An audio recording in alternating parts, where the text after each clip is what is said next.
One of the most critical concepts for a Jew to understand is that Hashem meets out very exact life settings. Hashem custom designs for each individual a specific, perfect life for them. Not every human being is granted wealth, not every human being is granted health, because Hashem meets out the exact stage settings that a person needs to reach their level of perfection. Great wisdom, great abilities, great talents are given to some aren't. Each person is given a mix, each person is given a various settings, because each person is but an actor on a stage, and at the end of our days we're judged by one criteria: how far did you go with your talents, your abilities, based on your circumstances, what did you do? And this concept, I believe, is fundamental to understanding life. I spent a lot of time on this. Recently I was in Eretz Yisrael and I was speaking to a seminary group, and after I was finished, I was astonished by the questions that were coming at me. The first young woman said, "Rabbi, I hear what you're saying. It makes sense. And Hashem gives the person the perfect life for their growth. But how could I deal with it when I'm in such pain?" I was a little taken aback by that.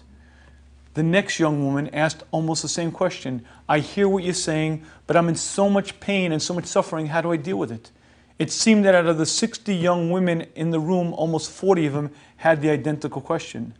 But here was the strange part of it. These were regular, frum girls coming from intact homes. Someone was paying the huge sum of money for them to be in Israel in a seminary. These girls were not sleeping on park benches. They were not disadvantaged youth. But every one of them seemed to have felt such pain, and it took me as a tremendous, tremendous, shocking revelation. The only equivalent I could have to it is if it were 1946 and you and I were speaking to a group of concentration camp survivors, and we're telling them, you have to put your past away, we have to rebuild the future, you have to just continue. That was the tone, almost the tone of the group. And I took them from this a very interesting lesson. If you look around the world about us, you'll see a lot of suffering, a lot of unhappy people, people who come from good homes, people who have unique opportunities, people who have abilities, people who have capacities, and you'll see so many people who are unhappy and psychologically and emotionally unwholesome. And if you begin seeing this in many settings, many, many different environments, you begin to draw the pattern. I get a chance to speak to many people. Many people tell me about their issues, their problems, things going on in their world. And when you hear the amount of pain, suffering, and unrest that so many people suffer, you have to ask the question, what's pshat?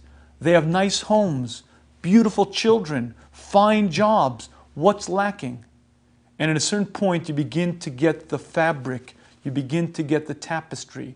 And that is that we're leading life now not as we're supposed to. If you'd ever wonder, why do we need Moshiach?